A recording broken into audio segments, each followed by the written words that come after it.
Lauren Gardner coming to you from Studio K. A lot of people at their holiday parties this evening. We are breaking news, and you know that Brian Cashman and Scott Boras were very busy following those winter meetings in San Diego, as one of the best arms on the free agent market was highly touted. The Yankees had a lot of interest in him, but there was a little bit of a gap. It was said that after they got the Aaron Judge deal done, that they were motivated, to get this thing done. Now you look at the probable rotation for the 2023 season.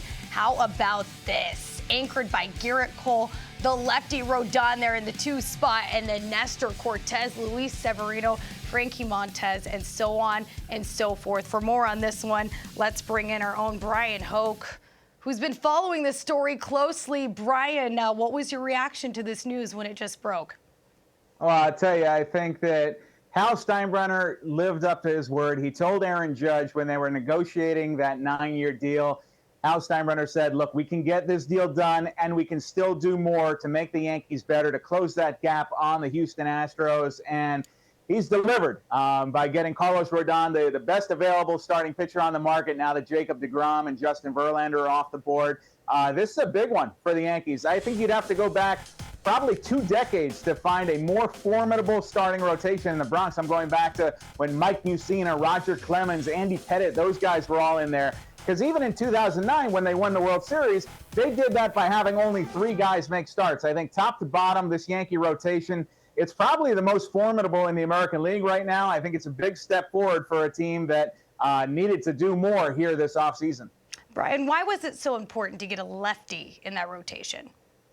I think Yankees, lefties in Yankee Stadium are always very valuable, and you can go back historically, the way the park dimensions work there. But it's not just the fact that Rodón pitches with his left hand. It's the fact that he's really, really good. And we were talking to Aaron Boone about him a little bit during the winter meetings, and that was what he said. He said, man, he's good. He's really good. He would be a difference maker in any rotation, and now he'll be coming to the Bronx. And we had heard that he's an East Coast guy. He's from Miami, was kind of leaning that way, was hoping that something would work out on the East Coast for him after being out in San Francisco in the Bay Area for a couple years here. I think this is going to be a good fit, him coming to the Bronx. The question with him has been health, but when he's on the mound, he is as dominant as anybody. Yeah, you're right. His stuff is absolutely filthy, and the way that ballpark is laid out, I think his stuff is going to play very well. You're just talking about him being a Miami guy. Obviously, he held his own in Chicago with the media. It's a different story in San Francisco.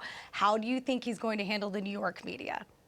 I think he'll be ready for that. I think that you don't come into the Yankees fold and not understand what that means playing in a major media market like New York City. The spotlight burns a little brighter. It just does. That's reality. And I think that you don't come to the Yankees and accept that kind of money, that kind of commitment there. He has a no-trade clause. That, I think, shows that he wants to be a Yankee, wants to be in pinstripes. And with him and Gerrit Cole at the front of that rotation, and then you mix in guys like Luis Severino, Frankie Montas, Nestor Cortes in there, I'll take my chances with that rotation in a playoff series. And that I know the pitching was not the reason the Yankees got eliminated in the ALCS. It was that they didn't hit, but pitching wins championships, and the Yankees have a really good staff right now. Yeah, when you look at that on paper, especially when healthy, that's going to be tough to contend with. Are you guys, or are the Yankees done now in this offseason, Bryan?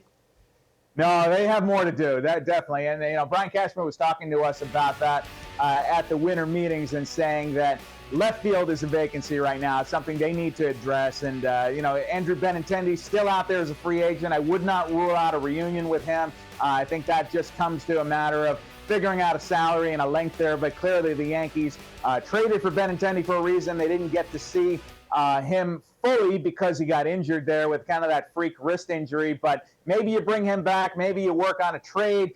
You could bring in some guys there. I know they've talked to the Twins, Sir Max Kepler, but I don't see them going into 2023 with some combination of Aaron Hicks and Oswaldo Cabrera in left field. That's the way it would be on paper right now. I think there's more to do.